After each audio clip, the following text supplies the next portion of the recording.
I set out early that morning, the sky a pale gray, promising clouds but not rain yet. The air was crisp, colder than I expected for the time of year, and it made my skin tingle. I had planned this hike for weeks, picking a trail that was supposed to be challenging but manageable. It climbed deep into the mountains, far from any roads, and I had made sure to pack enough food, water, and emergency supplies. Still, as I left the small parking lot behind, I felt a strange tension in my stomach, the kind you get when you know you're alone but shouldn't feel unsafe. The trail started easy, winding through pine trees and low shrubs. Birds flitted between the branches, and the smell of wet earth after the last night's rain filled the air. The path was narrow but clear, packed dirt with stones scattered unevenly. I kept a steady pace, checking my map now and then, and after a couple of hours, I reached a small stream cutting across the path. The water was clear, the stones slippery from moss, and I paused to refill my water bottle. My reflection in the surface of the stream looked pale, tired, but determined. Once I crossed the stream, the trail began to climb more sharply. My legs burned, and I had to stop several times to catch my breath. The trees grew taller, the undergrowth thicker, and the path narrowed even further. I noticed how quiet it had become, the birds gone, the wind barely moving the branches. It was a silence that pressed on me, making my ears feel overly sensitive. Every crack of a twig underfoot sounded loud, and every rustle in the bushes made me freeze, expecting, though not consciously, the presence of someone else. Around midday, I reached a small clearing. The sun broke through the clouds for a moment, and I could see the jagged peaks of the mountains ahead. They looked close, but I knew they were still miles away. I sat on a fallen log, eating a small snack and checking my watch. I had been hiking for 4 hours, and the map suggested I was only halfway to my intended turnoff point. I felt a thrill mixed with unease. The wilderness was beautiful but indifferent. After the break, I continued climbing. The trail got steeper, the stones loose, forcing me to watch each step. Around late afternoon, I noticed the sky darkening faster than it should. A cold wind swept down the trail, rattling the trees. I hurried, feeling the first drops of rain. The dirt turned slick quickly, and I struggled to keep my footing. Every slip made my heart pound. I realized I had underestimated the trail. It was more treacherous than any guidebook had described. By evening, the rain had turned into a steady downpour. The trail disappeared in mud and water, and I could barely see 10 feet ahead. My clothes were soaked, my boots heavy with water, and my hands raw from gripping rocks to stay upright. I knew I should find shelter, but there were no cabins, no overhangs, nothing but trees and slick rocks. I considered turning back, but the path I had come from was now a stream of mud, dangerous to descend in the dark and rain. My heart sank as the realization hit me. I was committed, forced to keep moving. Around the time the light began to fade, I slipped on a moss-covered rock and twisted my ankle. The pain shot up my leg, sharp and immediate.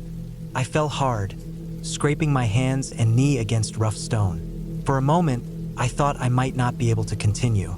The wind howled, the rain pelted my face, and the forest seemed to close in on me. My pack weighed me down, but I managed to pull myself up and continue, limping, every step agonizing. Hours passed in near darkness. My phone had no signal, the battery draining fast. I kept going, using the faint light of dusk and the reflective strips on my boots to follow the trail. Every sound, a falling branch, a distant crack, set me on edge. I tried to keep calm, telling myself that panic would only make me misstep and fall again. I rationed my energy, slowed my pace, and focused on putting one foot in front of the other. As night fully settled in, the temperature dropped sharply. My clothes were wet, the wind cutting through them, and I realized I was dangerously close to hypothermia.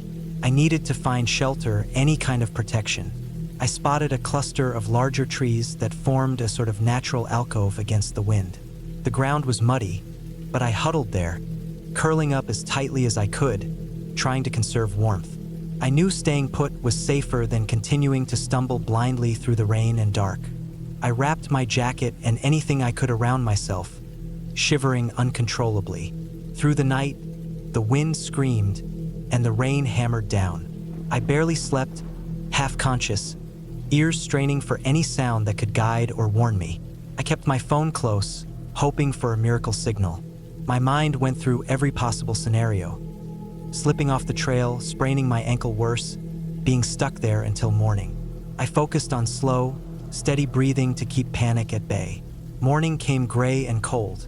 The rain had eased into a drizzle, and the fog hung thick among the trees.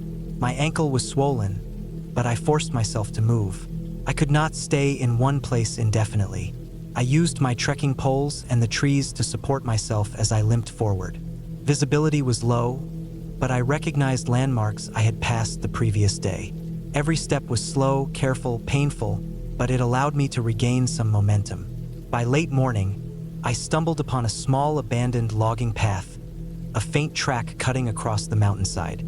It was a bit of luck, though it was narrow and overgrown. The path eventually led to a wider service road, and when I saw it, relief hit me hard. I collapsed against a tree for a moment, exhausted, soaked, muddy, and trembling from pain and fatigue. I knew I had survived the worst part. I followed the service road downhill. The incline was gentler, and soon enough, I saw tire tracks and distant signs of human activity. By afternoon, I reached a small ranger station. The sight of people, even from afar, was overwhelming. I staggered forward, calling for help, and a ranger ran to meet me. They gave me dry blankets, hot water, and first aid. My ankle was badly sprained, but I would survive. I had pushed myself beyond my limits, but I had made it.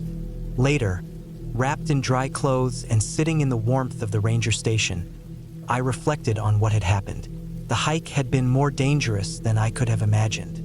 I had faced hypothermia, exhaustion, isolation, and the sheer unpredictability of the wilderness.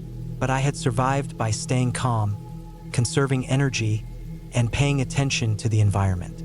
I realized how fragile safety is in the backcountry and how easy it is to underestimate nature. I left the mountains grateful, wiser, and more respectful of their power, carrying the memory of fear, endurance, and ultimately, survival with me.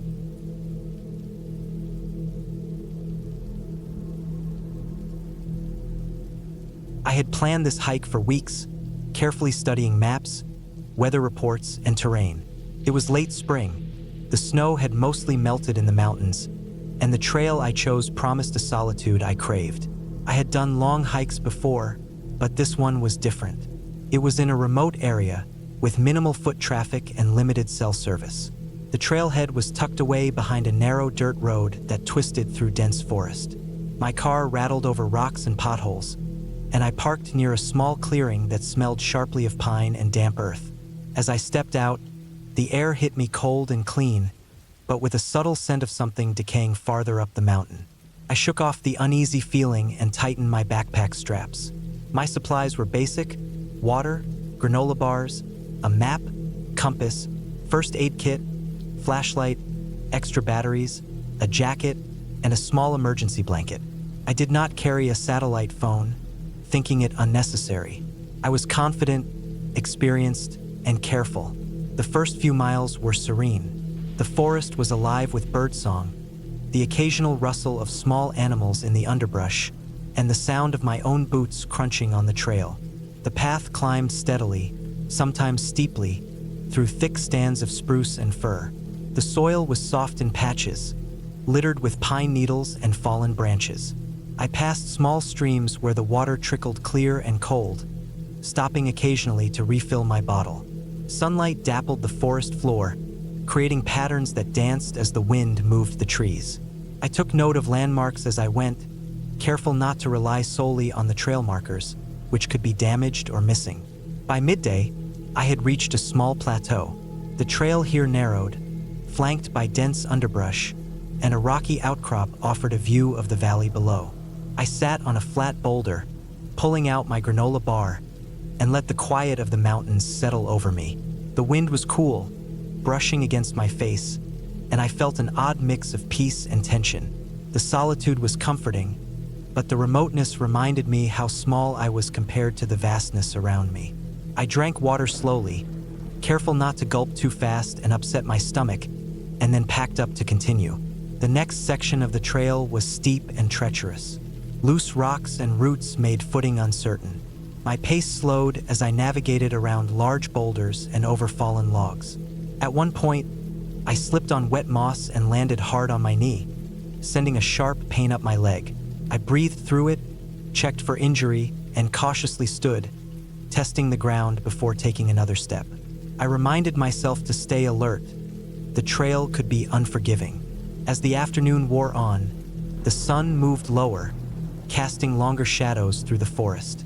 The air grew cooler, and a faint drizzle began, dampening the ground and making rocks slick. I reached a section where the trail split around a steep ravine.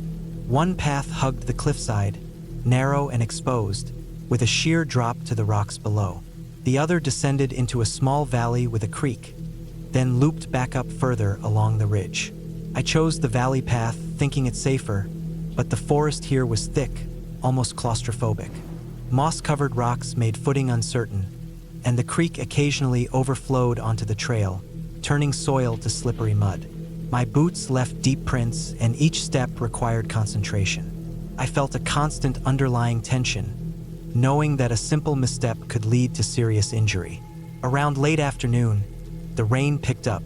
It was steady, cold, and unrelenting. My jacket kept me dry for a while, but the wind and rain combined to chill me through layers.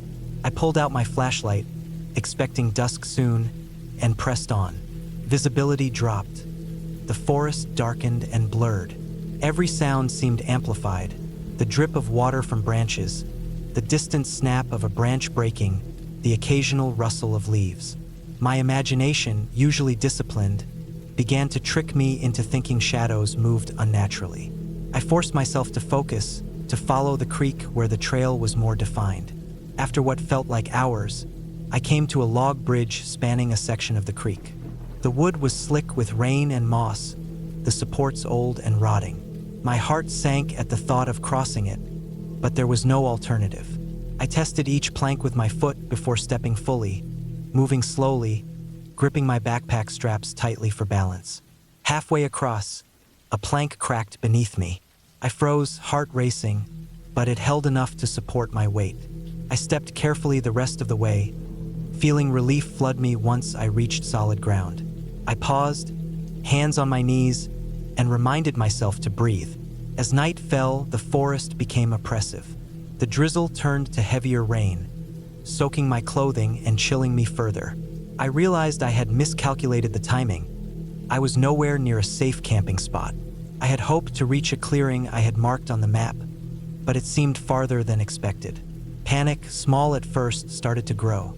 The trail was harder to follow, obscured by darkness and rain. My flashlight offered a narrow cone of visibility, illuminating wet rocks and low-hanging branches. The creek's sound was constant, sometimes louder than my own footsteps. I made the decision to set up a temporary shelter. I found a slight rise near a cluster of trees, cleared debris, and laid my emergency blanket on the ground, partially protected by overhanging branches. I huddled under it, shivering, pulling my jacket tighter. I ate the last of my granola bars and tried to conserve energy. The night was long, the rain relentless. Every sound made me tense: branches snapping, water splashing, the low hum of distant wildlife. Sleep came in short bursts, never deep, and I woke frequently, drenched and cold, wondering if I could continue in the morning. When dawn finally broke, the rain had lessened to a drizzle. My clothes were soaked, my boots heavy with mud. I stood slowly, testing my knees and ankles, and tried to orient myself using the map and compass. I realized I had drifted off the marked trail during the night. Trees looked unfamiliar, and mudslides from the creek had erased some of the markers I had counted on. Panic rose again, but I forced it down. The only option was to move carefully and steadily, using natural landmarks. I marked my path with small piles of stones to avoid getting further lost. I hiked cautiously for hours, crossing small streams, climbing steep ridges, and navigating around fallen trees. At one point, I misjudged a slippery slope and tumbled forward, scraping my forearm and twisting my ankle. Pain flared, but I kept moving. I reminded myself constantly to think clearly, to avoid rash decisions. I rationed my remaining water, taking small sips, and kept my flashlight ready, though the daylight now illuminated my path. By mid-afternoon, exhaustion weighed heavily on me. My muscles ached, my clothing clung to me like a second skin, and every step required deliberate effort. Eventually, I spotted a faint trail marker through the trees. My heart lifted. I followed it carefully, moving slowly to avoid injury. The trail led upward, back toward the ridge I had intended to reach. As I gained elevation, the forest thinned, and I could see farther. By late afternoon, I reached the edge of the ridge. The view was breathtaking but sobering. Valleys, streams, and forests stretched endlessly, beautiful but indifferent to my struggle. I took a moment to rest, drink water, and catch my breath. From the ridge, I could see smoke rising faintly in the distance, a sign of human presence. It was small, distant, but unmistakable. Hope surged through me. I altered my course toward the smoke, navigating carefully along the ridge trail. Hours later, I reached a small ranger cabin. It was abandoned but in decent condition. I found dry firewood inside, a functioning stove, and a small stack of supplies left for emergencies. I started a fire, warmed myself, and prepared for the night. My clothes were still wet, but the warmth of the cabin and the fire restored my strength and morale. I ate more, drank, and took stock of my situation. I realized I had survived because of preparation, careful decision-making, and sheer persistence. The next morning, the rain had stopped completely. I set out along the main trail, now clearly marked and frequently traveled. Within hours, I reached a dirt road and eventually a ranger station. I was safe, exhausted, and immensely relieved. I had learned firsthand the unforgiving nature of wilderness hiking, how quickly conditions can turn dangerous, how easily one can become disoriented, and how vital preparation and caution are. I left the mountains with a deep respect for their power, a vivid memory of fear and struggle, and a sense of achievement that only comes from surviving something far greater than oneself.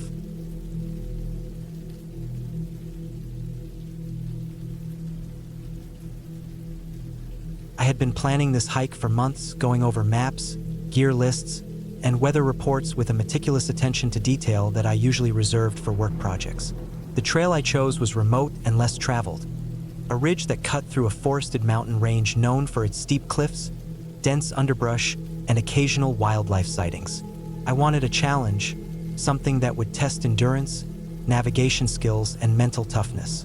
I wanted solitude, a chance to be alone with my thoughts, and perhaps a little fear.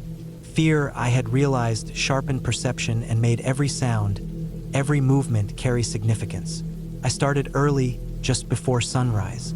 The air was crisp and held a faint metallic tang, probably from the combination of frost and minerals in the soil. My backpack, loaded with water, food, a first aid kit, maps, a compass, and extra layers of clothing, felt heavy but manageable. I had worn hiking boots that had molded perfectly to my feet over several previous trips, and my gaiters kept the frost and debris from getting into my socks. As I stepped onto the trail, the forest was quiet except for the occasional chirping of birds and the distant rush of a stream.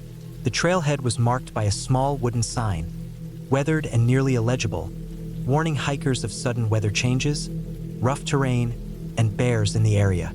I had considered the warnings carefully, even carrying bear spray, though I had never encountered one in all my years of hiking.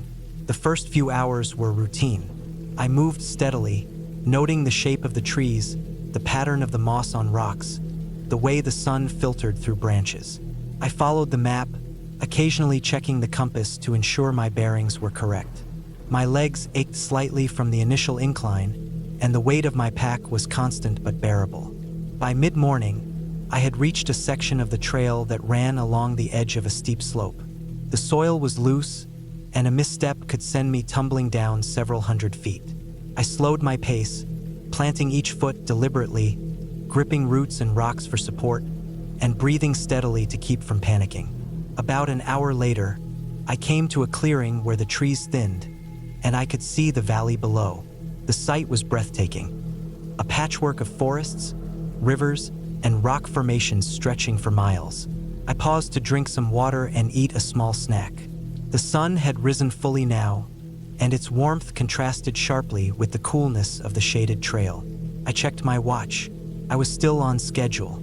I thought about the rest of the day, estimating how long it would take to reach the next campsite, a small plateau marked on the map near a stream. I continued, following a narrow trail that wound between dense thickets. Here, the path was less maintained, overgrown in places with thorny bushes that scratched at my arms despite the long sleeves. My boots sank occasionally into soft mud, and I had to step carefully to avoid hidden roots and loose stones. The forest seemed to close in around me, and the sound of birds had diminished.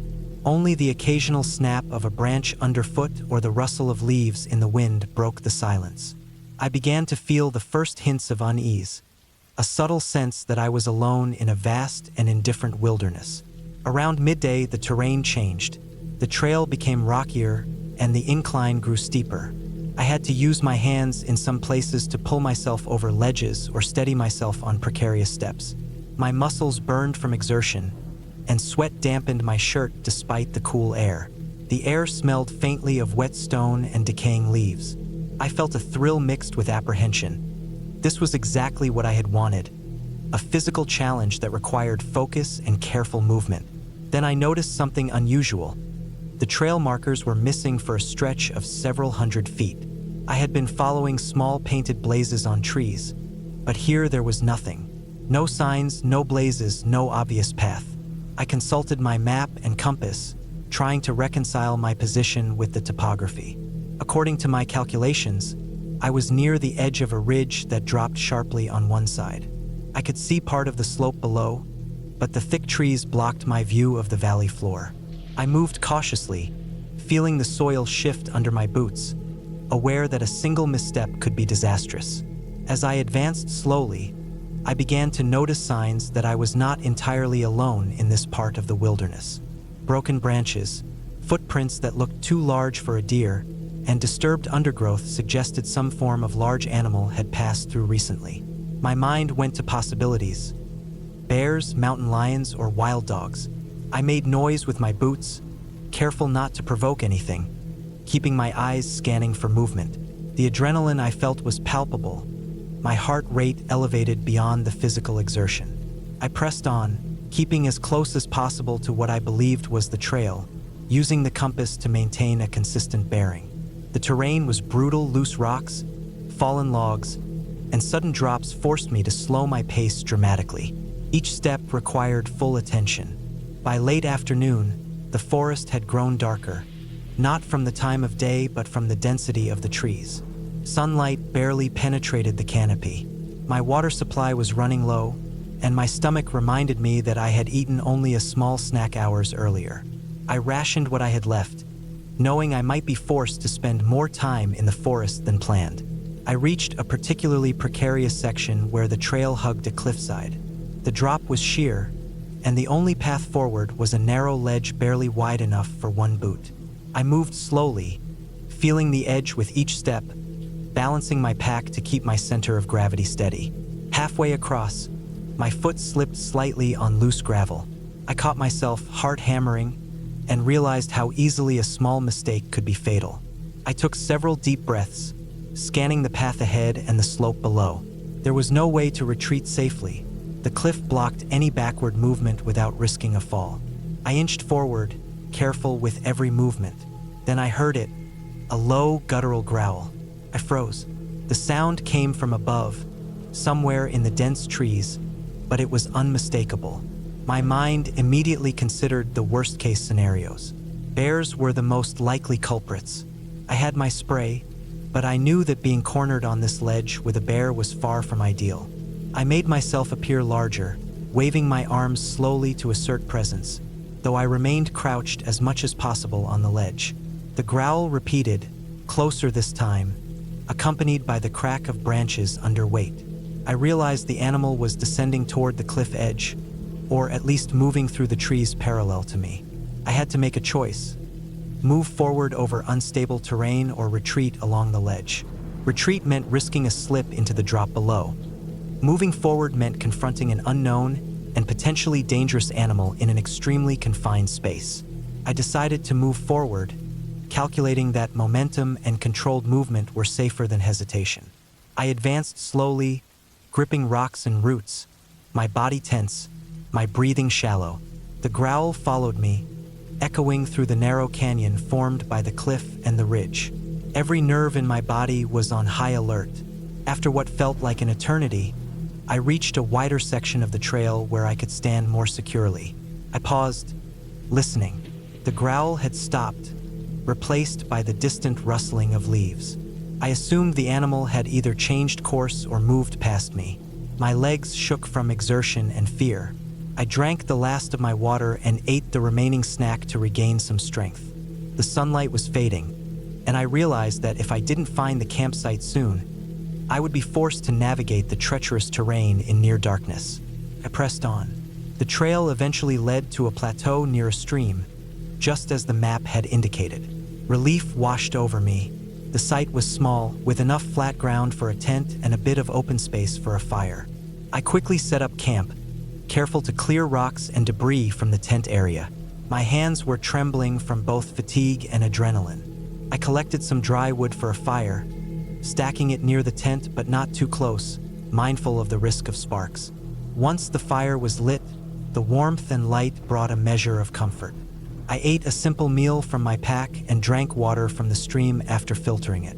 I spent the night in a state of heightened awareness. Every rustle of leaves, every snap of a twig made my heart rate spike. I stayed inside the tent, listening to the forest around me. The growl from earlier haunted my thoughts, though I reassured myself that most predators would not actively hunt a human without provocation. I arranged my gear so that anything I might need in an emergency, first aid kit, knife, flashlight, bear spray, was within reach. Sleep came fitfully, interrupted by sounds that seemed louder than usual in the dark, the occasional gust of wind, and my own imagination. Morning brought clarity. Sunlight filtered through the trees, revealing a forest that seemed less menacing in daylight. I packed up camp, careful not to leave traces that might attract wildlife, and refilled my water bottle from the stream. My muscles ached, but the adrenaline of surviving the previous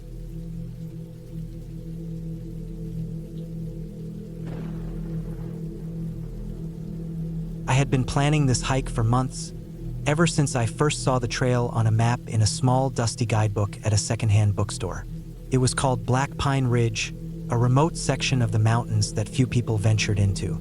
The map marked it with jagged lines and shaded areas that suggested cliffs, dense forests, and steep, unsteady terrain.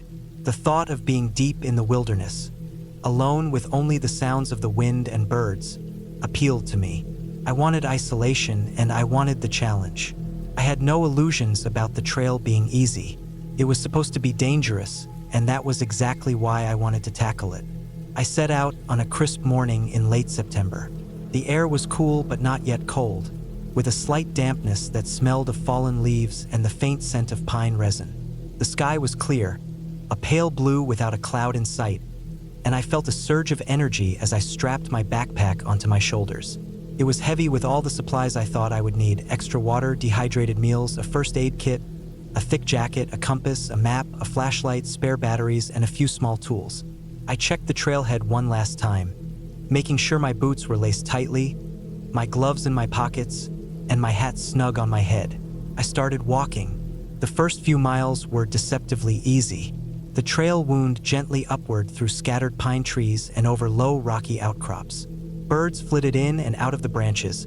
Squirrels chased each other across fallen logs, and the sun dappled the forest floor in shifting patterns. I kept my pace steady, breathing deeply, and enjoying the rhythmic crunch of gravel underfoot. My mind felt clear, free from work and city life, and I reminded myself to stay alert, aware of my surroundings, and cautious of the increasingly steep terrain ahead. By late morning, the trail began to change.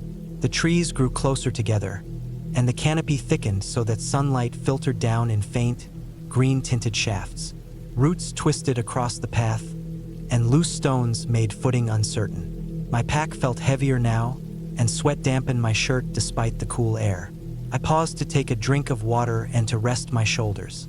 A few other hikers had passed me earlier, but I hadn't seen anyone for nearly an hour, and the silence became almost oppressive.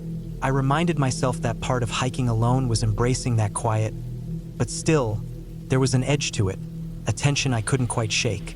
Around midday, the trail began to climb more steeply. Sharp switchbacks cut up the mountainside, and the forest opened briefly to reveal sheer drops that vanished into dense, shadowy valleys below. The wind picked up, colder now as I ascended, carrying the faint smell of distant snow and wet stone. My heart rate quickened not just from exertion but from a subtle, creeping awareness that I was moving further from any possibility of help. I reminded myself that this was the reason I had chosen a remote trail, to be alone, to test my limits. But I couldn't ignore the gnawing anxiety that rose with the altitude. By late afternoon, the trail narrowed to barely more than a ledge, with a rocky cliff rising on my left and a drop of several hundred feet on my right. I slowed, gripping my trekking poles tightly, testing every footstep before committing my weight. Loose rocks shifted under my boots, and I realized that one misstep could have catastrophic consequences. I paused often, crouching to examine the ground ahead, listening intently for the faint sound of wildlife or falling stones. Each snap of a twig made my stomach tighten. Every gust of wind against the cliff edge felt amplified. Shadows lengthened as the sun descended, and the forest grew darker, denser, and more alien. Around this time, I noticed something strange about the trail. Marks in the dirt, faint but unmistakable, indicated that someone or something had passed through here recently. Footprints, too large to be mine, pressed into the soft soil at the edge of the path. They were too irregular to be animal tracks. I paused, examining them closely. They were human and they seemed fresh. The feeling of being watched grew stronger, even though I could see no one and heard nothing besides the wind and the distant call of a hawk. I shook my head and told myself it was probably another hiker who had passed ahead of me, maybe someone camping nearby, but a subtle fear had taken root that I could not shake. The next few hours became a tense struggle. The path was narrow and treacherous, and the forest seemed to close in around me. I became hyper-aware of every sound, the rustle of leaves, the faint cracking of branches, the distant echo of falling rocks. I began to realize that the remoteness I had sought was also dangerous. There were no cell towers, no way to call for help, and the trail was almost impossible to follow in some sections. My pack, already heavy, now felt like a burden that threatened my balance. Fatigue gnawed at my legs and my shoulders, and I had to stop repeatedly to rest, to drink, to shake out the stiffness from my joints. At some point, I realized I had lost the trail markers. I had been following faint paths and natural contours, but the familiar painted blazes were nowhere to be seen. Panic flared briefly in my chest, sharp and cold.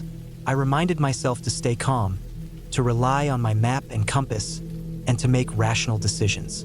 I retraced my steps as best I could, marking trees with small scratches in case I needed to backtrack further. The forest was dark now, not pitch black but dim enough that my eyes strained to see. I felt the creeping sense of isolation deepen.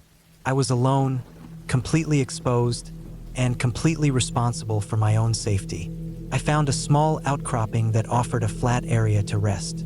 I sat, removed my pack, and drank deeply from my water bottle. My fingers were stiff, my hands slightly numb from the wind, and my legs ached as if the muscles themselves were rebelling against further movement. I examined the map again. If I followed the contour lines carefully, I could find a small creek marked nearby. Water would allow me to rest without fear of dehydration and give me a navigational reference point. I resolved to move slowly, cautiously, and deliberately, noting landmarks along the way. The creek was harder to find than I anticipated.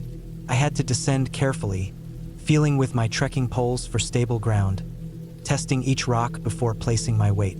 Loose gravel and moss-covered stones threatened to slip underfoot. At one point, I lost my footing entirely, sliding on a wet patch of mud and catching myself against a tree with a force that jolted my shoulder and sent a shock of pain up my arm. I took a deep breath, sat down on the slope for several minutes, and collected myself. My adrenaline spiked, and I realized that my fear was no longer just a mental strain, it was a physical one. Each decision, each step carried real, tangible danger. Eventually, I reached the creek. The water was clear, running cold over smooth stones, and the sound of it was oddly comforting after the oppressive silence of the forest. I refilled my water bottles, washed my hands and face, and sat on a nearby boulder to rest. My body trembled from exhaustion, and I had to force myself to eat a small snack. I considered setting up a temporary camp, but it was late afternoon, and I knew that spending the night here would be risky. The banks were steep and slippery, and I was unsure of how much higher the trail would climb again.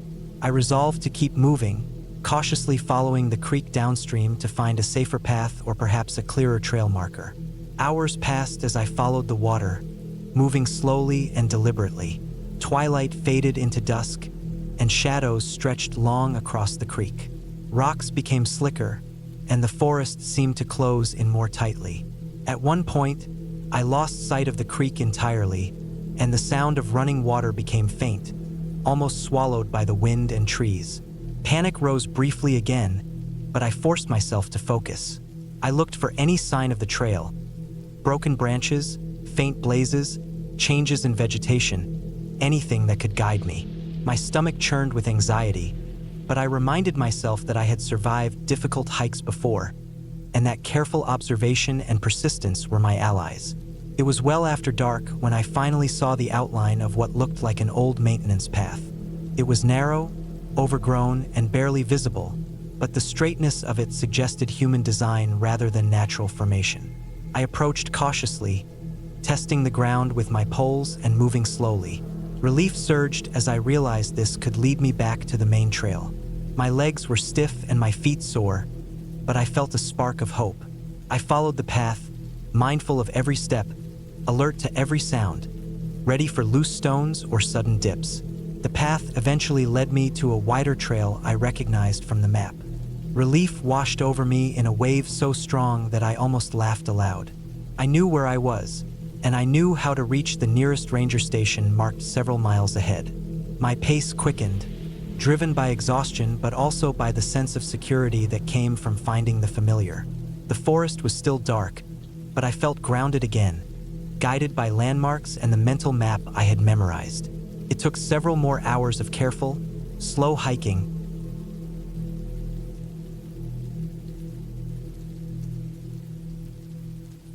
I had been planning this hike for months. It was the kind of trip I always dreamed about. Long trails, remote forests, and a mountain peak I had never visited before. I wasn't new to hiking, but this time I wanted it to be different. I wanted solitude, silence, and a challenge that would test both my stamina and my awareness. I packed carefully the night before. A large backpack with a tent, a sleeping bag, enough food and water for 3 days, a small first aid kit, a map, and a compass. I also carried a lightweight emergency beacon, just in case something went wrong. I always like to be cautious, but this time, I felt an unusual sense of apprehension I couldn't explain. The morning of the hike, the sky was pale and gray, with thin clouds stretching like ribbons across the horizon. The air smelled sharp, a mix of wet earth and pine needles. I parked my car at the trailhead, which was mostly empty. There were no other cars, no voices, just the occasional rustling of leaves as the wind passed through the trees. I slung my backpack over my shoulders and started on the trail, my boots crunching against gravel and fallen branches. At first, the hike was easy, almost comforting. The path was wide and well-trodden, lined with ferns and moss that made everything feel alive in a quiet, peaceful way. I breathed deeply, letting the scent of the forest fill my lungs. As I moved deeper into the trail, the sounds of civilization disappeared. I could hear the faint trickle of a stream somewhere nearby, the call of a distant bird, and the soft hum of the wind brushing against the branches. I felt good, strong, and capable. The first few miles passed quickly. I crossed wooden bridges over clear water, climbed short rocky sections, and marveled at the way sunlight flickered through the leaves. There was a feeling of timelessness, like the forest had existed exactly the same way for hundreds of years. By midday, I reached a small clearing where I decided to stop for a short break. I set my backpack down, took off my boots, and rested my feet. I drank water slowly, savoring each sip, and ate some granola bars while observing the trees around me. The air was cooler than I expected, and I pulled my jacket tighter. I noticed that the trail ahead began to incline more steeply, winding into denser woods and narrower paths. I felt a spark of excitement. This was the part of the hike I had been waiting for, the real challenge. I continued on, stepping carefully over roots and rocks. The forest grew darker as the canopy thickened, and the air felt heavier. I noticed my shadow stretching long and uneven on the ground, distorted by the uneven terrain. The trail became less distinct, covered in fallen leaves, and occasionally I had to pause to check my map. I reminded myself to stay alert. Even though I was experienced, being alone always demanded respect for the forest. Around mid-afternoon, I heard something unusual, a low, muffled sound, almost like someone moving through the brush, came from a side trail. I froze for a moment, scanning the trees. At first, I thought it was another hiker, but then I realized it sounded different. It wasn't the kind of sound made by someone walking on a path. It was slower, deliberate, and quiet. My stomach tightened. I reminded myself that there could be wildlife, maybe a deer or a bear, but something about the noise felt off. I adjusted my backpack, picked up my trekking pole, and proceeded cautiously. The trail soon became rocky and narrow, winding along the edge of a steep slope. The trees grew closer together, and the light dimmed as the afternoon turned into evening. I started to feel the first real signs of fatigue. My legs ached from constant climbing, and my breathing became heavier. I stopped several times to rest, leaning on my poles, trying to catch my breath while keeping my eyes on the forest around me. The sound from earlier seemed to have stopped, but I felt a prickling awareness in the back of my neck, like I was being watched. I pressed on, trying to keep calm and focus on my surroundings. The trail now led along a narrow ridge with a sharp drop on one side. Each step required careful attention. A misstep could have serious consequences. I had been hiking for hours without seeing anyone else, and the isolation began to feel heavier. The forest, which had felt alive and welcoming earlier, now felt oppressive and silent, almost holding its breath around me. My instincts told me to stay alert, to notice everything. The slightest sound, the movement of a branch, or the crunch of leaves underfoot. As the sky darkened further, I realized I had misjudged the time. I had hoped to reach a campsite by sunset, but now the light was fading faster than I expected. I pulled out my map and compass, trying to locate a safe place to stop. The problem was that the trail ahead looked even steeper and more dangerous. I remembered reading about this section from a hiking guide. If night fell, hikers could easily get lost or injured here. I quickened my pace, scanning the surroundings for any flat area where I could safely pitch my tent. That's when I saw it, a figure moving at the edge of the trees. My heart jumped. I froze, gripping my trekking pole tightly. I strained my eyes, trying to make sense of what I was seeing. It was humanoid, but oddly still, partially hidden by shadows. It didn't move like a hiker or a deer. I swallowed hard and reminded myself to stay calm. I told myself it was probably just another hiker who had taken a wrong turn or was lost. But there was something unnatural about the way it stood. I didn't linger to watch. I turned my attention back to the trail and moved quickly, each step deliberate, making noise to ensure I wasn't sneaking past anyone unknown. I found a small, flat patch of dirt near a fallen tree and decided to set up my tent there. It wasn't ideal, but it was the only safe place I could find before darkness fully took over. My hands shook slightly as I pitched the tent and secured it with stakes. The forest around me had grown almost completely dark, and I realized how exposed I was despite being surrounded by trees. I could hear the wind rustling through the branches, the occasional snap of twigs, and the distant call of an animal, but nothing else. After setting up my tent, I crawled inside, zipped it closed, and tried to calm myself. My heart was still racing, but I forced slow, steady breaths. I ate a small dinner of dried food and drank water, listening intently for any sounds outside. Hours passed, the darkness outside the thin nylon walls pressing in, and I finally began to feel my eyelids grow heavy. I lay there, alert but exhausted, feeling the isolation weigh on me. I woke several times during the night to strange noises. Leaves rustling, twigs snapping, and distant sounds that I couldn't identify. I stayed inside the tent, too aware to sleep fully, my trekking pole within reach. I reminded myself that the forest was home to many animals and that most sounds were harmless. But still, every sound felt sharper, closer, and more intentional. The next morning, I packed up quickly, eager to leave the area while daylight still made navigation possible. The fog was thick, clinging to the trees and ground, making the trail almost invisible. I relied heavily on my compass and careful observation of landmarks I had noted the previous day. The forest seemed denser now, more confining, and I kept moving at a brisk pace, avoiding side trails and any unusual areas. Hours passed. I had covered less ground than I hoped, and the isolation began to gnaw at me. My legs were sore, my back ached, and my energy was low. I focused on maintaining a steady rhythm, one foot in front of the other, keeping my mind on the path, the map, and the compass. As I descended a long slope, I noticed footprints in the soft mud, not mine. They were too large to be deer, too deliberate to be from an animal. My stomach turned. The prints were recent, leading along the same trail I was taking. I picked up my pace, glancing over my shoulder constantly. The trail eventually opened into a wider path, and I could see the distant outline of the valley below.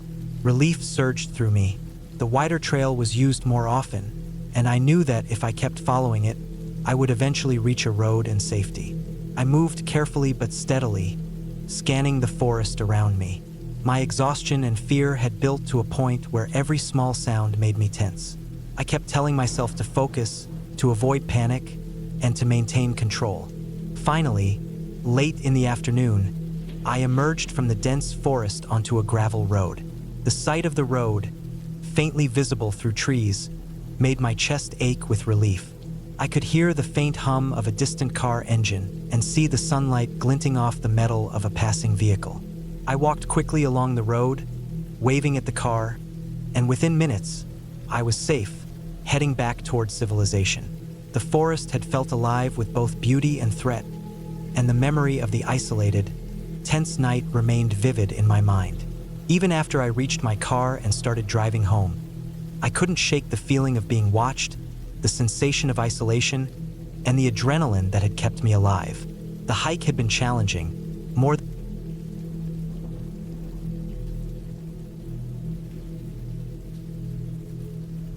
I had planned the hike for weeks, obsessively checking maps, weather reports, and trail conditions. The plan was simple: a solo hike through the highlands, a loop I had done once before but this time in early autumn, when the forests were a riot of color and the air was crisp. I packed my backpack meticulously, making sure my essentials, water, food, first aid kit, headlamp, extra layers, and a reliable knife were all there. I told myself that I was experienced enough to handle any situation that might come, that the wilderness had nothing on me. I was wrong. The morning started cold. Mist clung to the low hills and the sun was still a pale disk behind a sheet of clouds. My first steps on the trail were quiet, the forest absorbing my presence as I moved. The air smelled of wet leaves and pine sap. Birds were silent, or at least I didn't hear them at first. There was a strange emptiness to the place, almost like the world had paused just for me. I told myself it was peaceful, the kind of serenity only found far from the hum of civilization. The trail was steep in sections, and I had to scramble over rocks and roots, careful not to twist an ankle.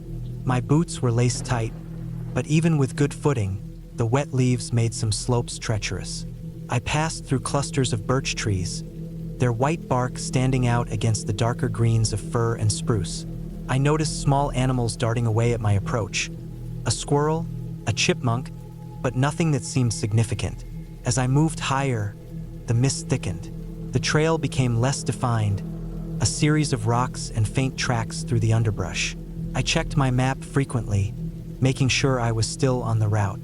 I had been on this section before, but this was the kind of trail that could easily confuse someone who wasn't paying attention. The silence of the forest became oppressive, almost as if it were watching me. My pace slowed and I started noticing little things. The way the fog moved, how the wind rustled the branches in a rhythm that seemed too deliberate, and the sound of my own breathing, louder than it should have been. By midday, I reached a narrow ridge. On either side, the forest dropped away into steep slopes, covered in thick undergrowth. The clouds were lower now, almost pressing down on me. I stopped to drink water and take a snack, sitting on a damp rock. I could barely see more than a few meters ahead. The path was still there, but the fog made everything indistinct. I knew that if I slipped here, the fall would be severe, possibly fatal. I tightened my pack and adjusted my balance, careful with every step. As I moved on, I began to hear the first subtle warning of something being wrong. It wasn't loud, but there was a faint snapping of branches that didn't match the terrain. At first, I thought it was just the wind, but then I heard it again, closer this time. A deliberate sound, like someone or something was moving cautiously but watching me. My heart rate increased. I told myself it was an animal, a deer maybe, but even as I thought that, I realized that deer didn't usually make that pattern of noise, stepping slowly, pausing, then moving again. I increased my pace, but the trail became more difficult, almost disappearing in places under the fallen leaves and thick moss. Every step required careful placement to avoid slipping on wet rocks or moss-covered logs. Then I heard a more distinct sound, a low, crunching noise behind me. I froze, listening. The fog was thick now, almost suffocating, and I could barely see the outline of a large tree a few feet away. I tried to convince myself it was just a branch falling, but instinctively I reached for my knife, feeling the grip tighten in my sweaty hand. I began moving again, faster this time, my legs straining on the uneven ground. My mind raced with worst-case scenarios. What if someone was following me? What if I got hurt here? I had no cell signal, no one knew exactly where I was on this trail. Panic began to creep in, subtle at first, then more tangible. My breath came in short gasps. Every snap of a twig behind me made me flinch. Every rustle in the trees felt like a predator closing in. The trail turned sharply, leading into a ravine covered in thick undergrowth. I hesitated, knowing that if I slipped here, I would slide down the slope, probably hitting rocks on the way. But I had no choice. I needed to keep moving, needed to put distance between myself and whatever was following. My boots slipped once, then twice, but I managed to keep my balance. I realized that moving faster was increasing my risk, but staying still was worse. I focused on each step, the sound of the wind in my ears, the crunch of leaves underfoot, the occasional bird call that seemed unnaturally loud in the fog. Hours seemed to pass like minutes. I kept track of time by the diminishing light filtering through the fog, the shadows growing longer. My water supply was low, my stomach a dull ache from hunger. My body was exhausted, but I could not stop. Then I came to a small stream. The water was clear, fast-flowing, and cold. I knelt to drink and splash some on my face, trying to reset my senses. The sound of the water was calming, a temporary reprieve from the oppressive silence. But when I looked up, I realized something had shifted. The fog had moved, and I could see footprints in the wet mud along the stream, large human footprints. They didn't match mine. Fear tightened around me like a vice. I followed the stream for a while, trying to figure out if the footprints led in the same direction as I was going. They did, parallel to mine, sometimes ahead, sometimes behind. Whoever or whatever had made them was following the same route. My mind raced. I could not outrun a person who knew the terrain better than I did, and I had no defensive options. I needed a plan. I decided to look for a high point, somewhere I could see if the trail forked or if I could get to a more open area. I climbed, slow and deliberate, each step placing me higher. The fog was lighter at higher elevations, the trees thinning out. From a ridge, I could see the trail curling down into a small valley. The footprints were still visible in patches where the soil was wet, leading into the valley, but I could see no one. I took a deep breath, forcing myself to stay calm. My body was screaming for rest, my legs trembling from exertion, but I knew stopping entirely could be dangerous. I needed light if I was going to keep moving, so I checked my headlamp. Batteries were full, giving me a thin sense of security. As I descended into the valley, I noticed something unexpected. The fog had thinned further, revealing the remnants of an old logging road, overgrown but still visible. This could be my way out. I decided to follow it, moving carefully.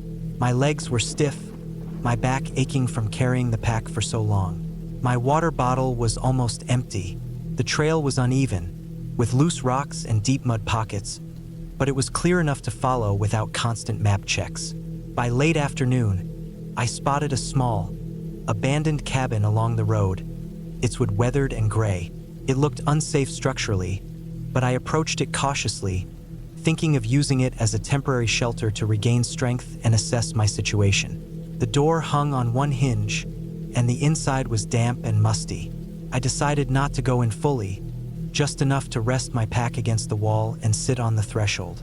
I drank the last of my water, eating the small amount of food I had left, 2 granola bars and some trail mix. I sat for what felt like an hour, listening. Nothing. No footsteps, no rustling.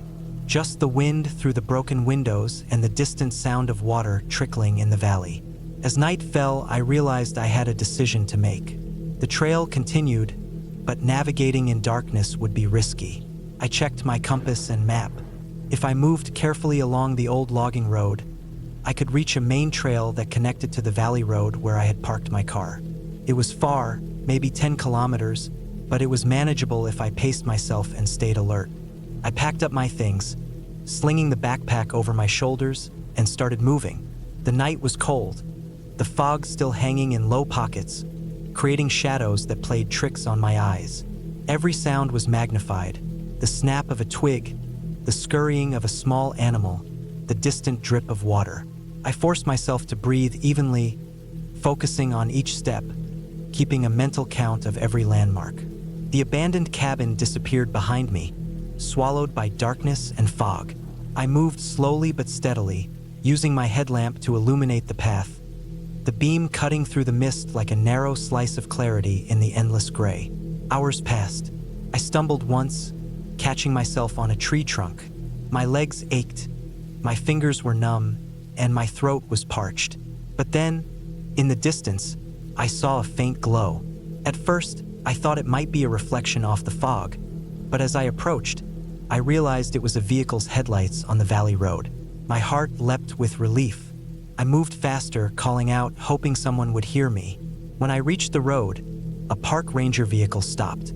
I explained my situation briefly, and they radioed for backup while offering me water and blankets. By dawn, after a long and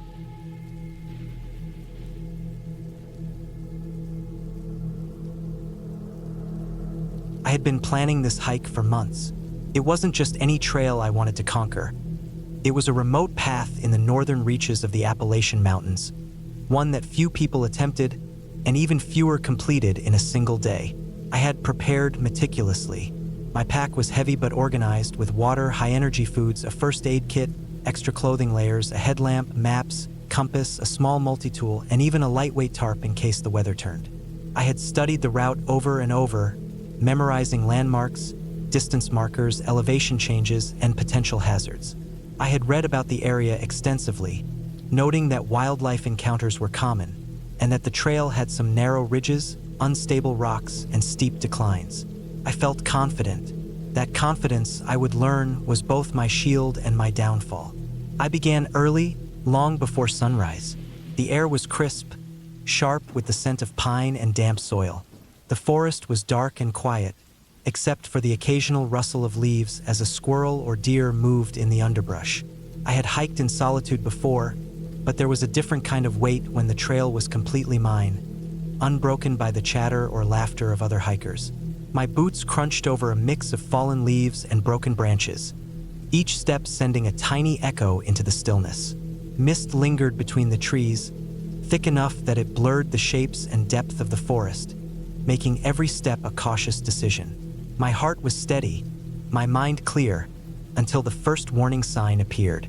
The trail veered near a stream, one I had noted on my map. Water ran over rocks, some covered in slick moss, some jutting sharply like teeth. As I stepped closer, my foot slipped on the wet surface, sending a jolt through my ankle. I caught myself, but the minor mishap reminded me that one careless step could have serious consequences. I adjusted my pace, focusing on balance, pressing forward with care. The further I walked, the more the forest thickened, and the sunlight, now creeping over the ridges, barely penetrated the canopy. I passed an old stone outcropping, roots winding like veins over it, and stopped for a moment to examine it. It was natural, but the twisted roots gave it an oddly human shape. My pulse quickened slightly, not out of fear, but from the realization of just how isolated I was. The trail narrowed as it climbed a ridge, and the incline became steep. My legs burned from exertion, and sweat dampened my back despite the cold air. I rested briefly on a fallen log, drinking water and eating a small portion of trail mix. The solitude was absolute. Even birds seemed scarce, as if the forest itself was holding its breath. I checked my map again, noting that I was approaching the section where the trail skirted a cliff. The last hiker I had read about had mentioned the difficulty of this area, describing loose rocks and sudden drops. I adjusted my pack, ensuring my balance, and started along the ridge carefully, testing each stone before committing my weight. Then I heard it, a low sound, almost imperceptible at first, like a snapping twig, but rhythmical, deliberate. I froze, listening. My heart started to beat faster. The forest was otherwise silent. Another snap came, then a shuffle. I scanned the ridge, but the mist obscured the view.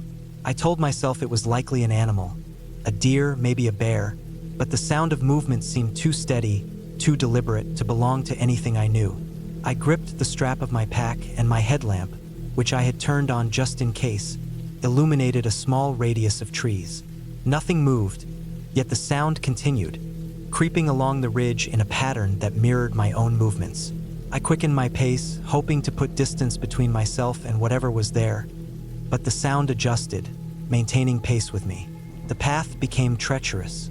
Loose rocks gave way under my boots, and the cliff edge was perilously close. I had to crouch at times, pressing my body against the slope, hands and feet working in unison. The sound behind me persisted, now paired with a faint scraping, as though someone or something was shifting rocks deliberately. Panic started to gnaw at the edges of my rational mind, but I forced myself to focus on the path ahead. One slip here and there would be no recovery. My breathing was heavy, but controlled, my eyes scanning every shadow, every movement. At one point, the trail narrowed to barely a foot of rock between the cliff and a steep drop. I moved inch by inch, holding my pack close, muscles screaming in protest. Then, from above, a small rock dislodged and tumbled down past my foot. My body tensed instinctively. It wasn't large enough to harm me, but the proximity sent adrenaline surging. I realized then that this wasn't an animal. Animals don't toss rocks to scare or test. The possibility of another human on the trail, someone with hostile intent, became real. I forced myself to stay calm, remembering the lessons I had read on wilderness survival. Panic would be my undoing. Patience, careful observation, and strategic movement were my tools. I decided to descend slightly, moving to a safer part of the ridge where I could see more clearly. Each movement had to be deliberate, silent, yet faster than before. I kept my eyes fixed on the path, but allowed my peripheral vision to track the movement of the mist.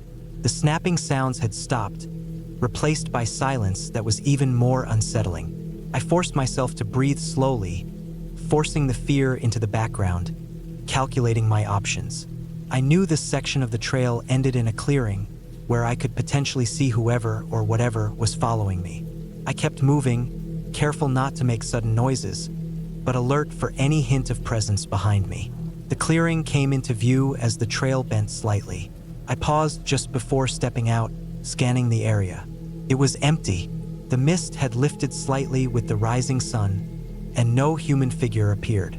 Relief surged, but I remained cautious. My pace quickened, moving through the clearing, watching for signs of footprints, broken branches, or discarded items. There was nothing. The ridge continued, but it was safer, with the drop-off less extreme and the path more stable. I began to relax slightly, but a knot of unease lingered in my chest. I couldn't shake the sense of being watched. Hours passed. The trail led into dense forest again, with tall pines and thick undergrowth. The sun was high now, casting shafts of light through the canopy, creating patterns of gold and shadow on the forest floor. I took another break, sitting on a boulder, eating and drinking. My legs were stiff, muscles aching from hours of exertion, but I felt alive in a way that only comes from surviving a physically and mentally challenging journey. I reflected on the ridge, the snapped twigs, the moving rocks, and wondered whether it had been someone trying to intimidate me, or if it had been my mind playing tricks in the isolation and tension. Either way, the lesson was clear. Never underestimate the vulnerability of being alone in the wilderness. The trail eventually led me to a stream crossing, shallow but wide, with smooth stones forming a natural bridge. I tested each step carefully, feeling the cold water lap at my boots. Halfway across, I slipped slightly, sending a spray of water up my leg. My heart leapt, but I recovered. Once across, I paused, listening to the rush of the stream, letting the sound ground me, remind me that I was still in control. The path then twisted into a series of small hills, each requiring a careful climb. I noticed small markings on trees, scratches in the bark, broken branches, but they seemed random, nothing deliberate, and nothing that suggested another person was close. As the day wore on, I encountered wildlife. A pair of hawks circling above, a fox darting into the underbrush, squirrels chattering and leaping from branch to branch. Each sighting, while routine, brought a strange comfort. Life persisted around me, indifferent to my fears, indifferent to the shadows that had haunted my mind earlier. I began to regain my composure, walking with a steadier pace, confident in my footing, confident in my awareness. The trail eventually flattened out, leading into a larger clearing. Here, the sun illuminated a grove of birch trees, silver trunks shining against the greenery. The air was warmer, calmer, almost serene. I stopped again to drink and rest. I examined my map and realized that I was nearing the endpoint. Relief was overwhelming. The sense of isolation, fear, and tension that had gripped me since the ridge began to loosen. My muscles ached. My clothes were damp and stained with sweat and water, but I had survived. The forest around me was no longer threatening, but alive and vibrant, full of small noises, the hum of insects, the rustle of leaves in the breeze. Finally, I reached the end of the trail, where a dirt path led to a small parking area, worn and familiar. I saw a few cars, evidence of human presence, and felt the tension leave my body almost entirely. I stepped onto the dirt road.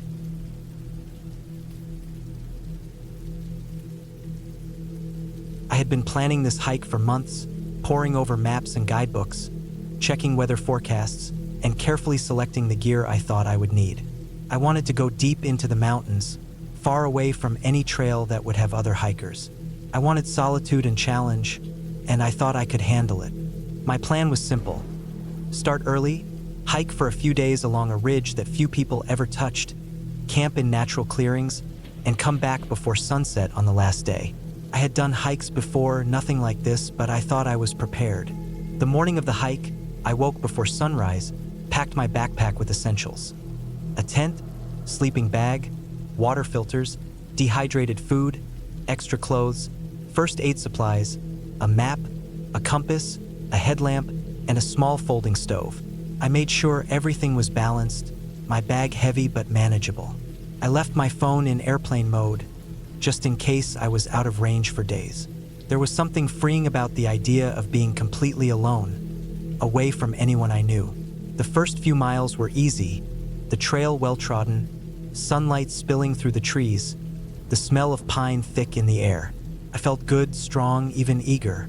I moved steadily, my breathing regular, enjoying the quiet, the sound of my boots on dirt, the occasional bird call. I stopped at a small creek to fill my water bottle, crouching on the rocks, careful not to slip. I drank slowly, savoring the cold water. There was a thrill in the isolation, but it was still safe here, I thought. As the day progressed, the trail became less distinct. Roots and rocks began to cover the path. Small landslides had eroded some sections, and I had to rely on the map and compass more than on the trail itself. I felt a small thrill of accomplishment as I navigated carefully, moving through narrow passes and steep inclines. The sun was high now, hot on my neck, and I stopped under a large tree for a break. My legs ached, but only slightly, and I drank water slowly, letting my energy return. By mid-afternoon, I had reached the point where I would leave the main trail. From here, it would be mostly off-trail hiking. I double-checked my map, marked my position, and set off. The terrain was steep, uneven, covered with underbrush, loose stones, and fallen branches. Each step had to be deliberate. I felt alive in a way I never had in a city. My heart was beating, not from fear, but from exertion and excitement. Hours passed, and the forest grew denser. I began to notice small details. A broken branch that looked like it had been stepped on recently, a footprint in the mud that was too large to be mine, the distant sound of a stream that wasn't on my map. I paused, looked around carefully, but the forest seemed empty. Still, the thought nagged at me. I was completely alone, miles from the nearest person. As evening approached, the sun began to dip behind the mountains. Shadows lengthened, and the temperature dropped quickly. I knew I needed to find a place to set up camp. I found a small clearing near a rocky outcrop, sheltered from wind. The ground was uneven, covered with fallen leaves and small rocks, but I cleared enough space to pitch my tent. I worked quickly, setting up the tent, checking the poles, and making sure the rainfly was secure. I didn't want to risk a collapsed tent at night. I cooked a simple dinner on my stove, eating slowly while scanning the forest around me. The sun had gone completely behind the peaks, and darkness crept in fast. Shadows seemed to move in the corner of my eyes. I reminded myself it was just the wind, the trees. I finished eating, washed my utensils, and crawled into my sleeping bag. My headlamp cast a small circle of light inside the tent. Outside, the forest was quiet but alive. The wind rustling leaves, distant animal sounds carrying through the night. I tried to sleep, but my mind kept replaying the images of broken branches and footprints. Around midnight, a noise woke me. At first, I thought it was the wind, but then it came again. A low, deliberate crack of a branch breaking. I froze. My heart started beating faster. I tried to remind myself that most animals avoided humans, that I was safe inside my tent, but the sound was too deliberate, too close. Came again, then silence. I stayed still, listening. Nothing else. I tried to breathe slowly, calm myself, but I could feel adrenaline surging. Morning brought a false sense of security. Sunlight filtered through the trees. The forest looked peaceful again. I left the tent cautiously, scanning for any sign of what had made the noise. That's when I noticed the prints. Human footprints, fresh, leading from the edge of the clearing into the dense trees. My stomach turned. Whoever had been here hadn't tried to hide. They had approached deliberately. My first instinct was to leave immediately, but I knew retracing my steps down the mountain would take hours and could be just as dangerous if they were still around. I packed quickly, moving carefully but as quietly as possible. The forest seemed alive in a different way now. Every snapping twig underfoot, every rustle of leaves made me tense. I tried to follow the map precisely, noting landmarks as I went. I kept thinking I could see movement in the corner of my vision, but every time I looked directly, nothing was there. I reminded myself to stay calm, rational. I was alone, yes, but I had survived worse in difficult terrain. By late morning, I reached a ridge with a clearer view. I could see the valley below and a trail leading to a small village marked on my map. Relief washed over me. I decided to aim for that trail, knowing it would give me both safety and a route out. I moved quickly, carefully, staying alert. The forest still seemed unnervingly quiet now, as if holding its breath. Around mid-afternoon, I reached a small river crossing, shallow but with a strong current. I took off my boots, testing each step before fully committing. Water soaked my pants, but I managed to cross without incident. On the other side, I noticed more signs of someone else having been there. A discarded bottle, a torn piece of fabric caught in a branch. My heart sank. Whoever had been near my camp was still in the area. I realized I had to keep moving, faster than I had planned, and without drawing attention to myself. The terrain steepened again. Loose rocks made each step dangerous. I slipped once, catching myself just before a serious fall. My heart pounded. My arms ached from gripping the trees to balance myself. I focused on the trail below, knowing that any mistake could be catastrophic. Adrenaline pushed me forward. By late afternoon, I finally spotted the faint trail I had been aiming for. My pace quickened, each step giving me a strange mix of relief and anxiety. The forest opened up slightly, sunlight breaking through, and I could see a small farmhouse in the distance. Definitely human habitation. I allowed myself a small, quiet sigh of relief. I knew I would make it. The final stretch was exhausting. My legs were sore, my feet blistered, and my water was low. I moved slowly, carefully, scanning for anyone following me, but I saw nothing. The farmhouse was closer now, and I could see smoke rising from a chimney, someone tending a small garden. My instinct was to wave, make my presence known. I reached the farmhouse just as the sun began to set. The farmer looked up, startled but friendly. I explained briefly that I had been hiking alone and had gotten lost, and he nodded knowingly. He gave me water, food, and a place to rest for the night. Relief washed over me. I realized how close I had come to being in serious danger. Lost, exposed, and isolated in rugged terrain with someone unknown possibly nearby. The next morning, I followed a marked trail down the mountain with the farmer's guidance, making it safely back to a road where I could finally call for help if I needed it. The experience left me shaken. The isolation, the uncertainty, and the knowledge that someone had been near my camp had been terrifying. But I had survived. I had relied on my preparation, my focus, and my ability to stay calm under pressure. The mountains had been beautiful, but I had also learned respect for their unpredictability and the hidden dangers of being truly alone. Looking back, I realized that planning and preparation had saved me. Simple actions, like noting landmarks, staying aware of surroundings, and keeping calm, had been the difference between safety and disaster. I also knew that I would never underestimate the feeling of being watched, the power of human presence in a place where you expect none. I had started the hike seeking solitude and challenge, and I had found it, but I had also found a reminder that the wilderness is not a place for carelessness.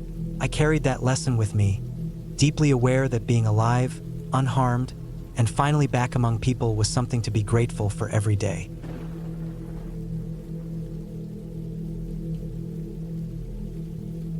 I had been planning this hike for months, carefully choosing a trail that promised solitude, a challenge, and the kind of untouched wilderness I craved.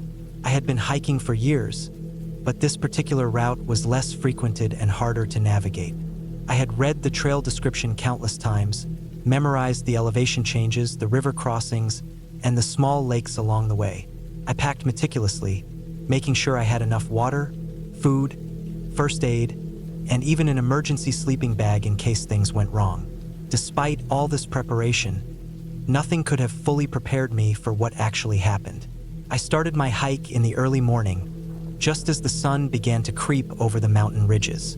The air was cool and crisp, the kind of cold that made your lungs ache slightly with every deep breath. The forest was dense here, the trees tall and close together, their trunks dark with moisture.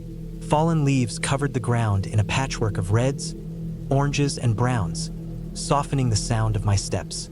The trail was narrow and uneven, carved out over decades by hikers and occasional animal traffic. I moved slowly, mindful of roots and rocks, letting my eyes adjust to the shadows between the trees. The deeper I went, the quieter it became. I could hear the occasional rustle of small animals, the distant trickle of a stream, and the rhythmic crunch of my own boots on the leaf-covered ground. The quiet was soothing at first, but as I moved further in, it began to feel like a weight pressing in around me, making the air thicker. Around mid-morning, I came to a section of the trail that followed a steep incline along a rocky hillside.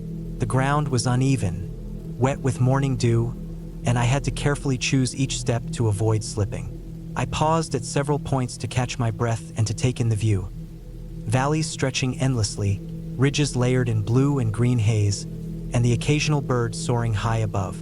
The isolation was peaceful, but there was also an undercurrent of tension, an unspoken reminder that being out here meant relying entirely on myself. If I made a mistake, there would be no one around for miles to help.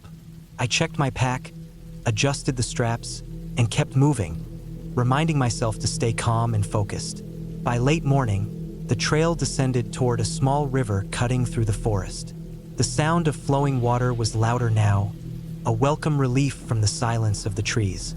The river looked shallow from a distance, but as I approached, I realized the water ran faster than it appeared. The rocks in the riverbed were slick and sharp, and crossing it required careful balance. I removed my boots and waded slowly, testing each step before shifting my weight. My socks quickly soaked through, cold water seeping into my skin, sending shivers up my legs. I reached the far bank with my heart pounding, and as I put my boots back on, I noticed the trail on the other side was less defined, almost overgrown. Small branches scraped my legs as I moved forward, and I had to duck under low-hanging branches that tangled with my pack. The isolation was growing more pronounced. I hadn't seen another person since leaving the trailhead. By midday, the sun was high, but the forest canopy blocked most of its warmth. I stopped to eat, sitting on a large rock beside the trail, the sound of the river nearby providing a faint background hum. I spread out my lunch, a sandwich, some trail mix, and an apple, and ate slowly, savoring each bite. My legs were beginning to feel sore from the uneven terrain, my feet slightly swollen inside my boots, but I pushed myself to stay hydrated. I had made good time so far, and the map indicated that I was nearing a small ridge that would give me a panoramic view of the surrounding wilderness. That view was the goal of the day, and the thought of reaching it gave me a small boost of energy.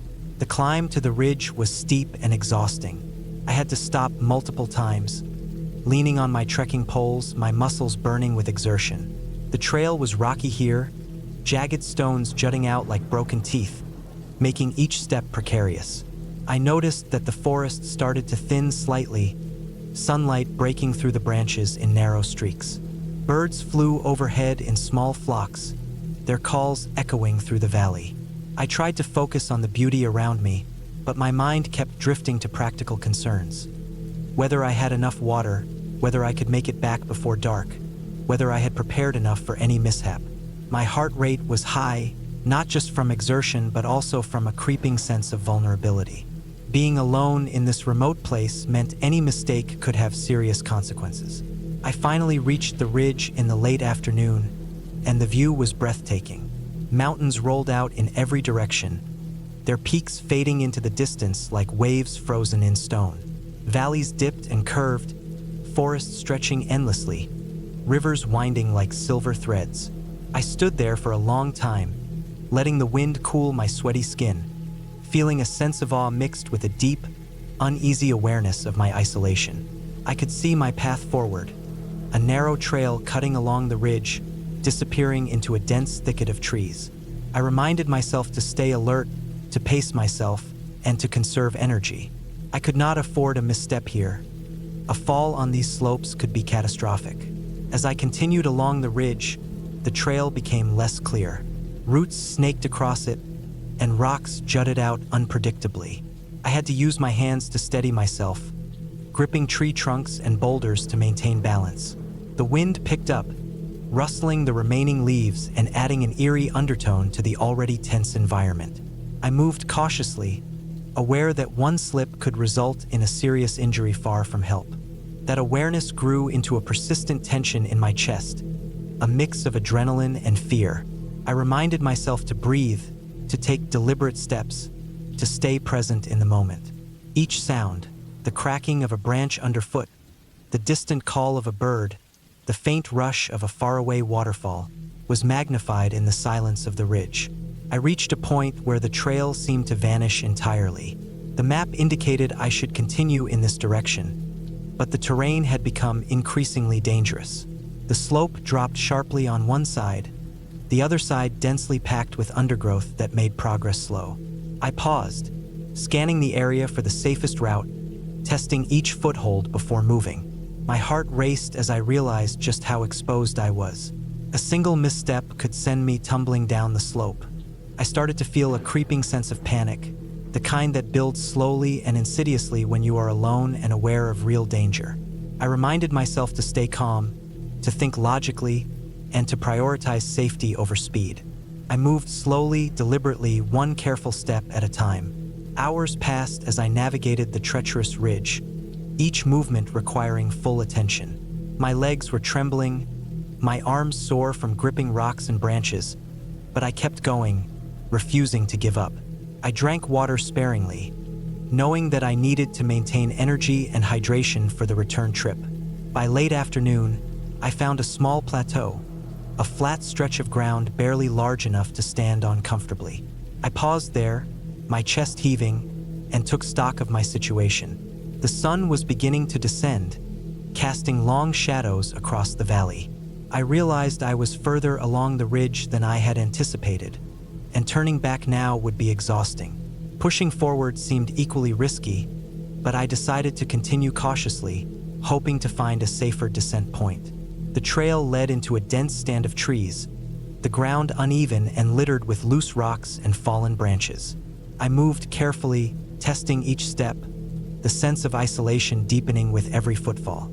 I had been on the trail for over 10 hours now, and fatigue was setting in. My legs were sore, my feet blistered, and my back ached from carrying my pack. Despite all this, I pressed on, determined to reach a point where I could safely set up a temporary camp. The idea of spending the night exposed on the ridge without shelter was terrifying. I needed a flat, stable area where I could rest without risking injury.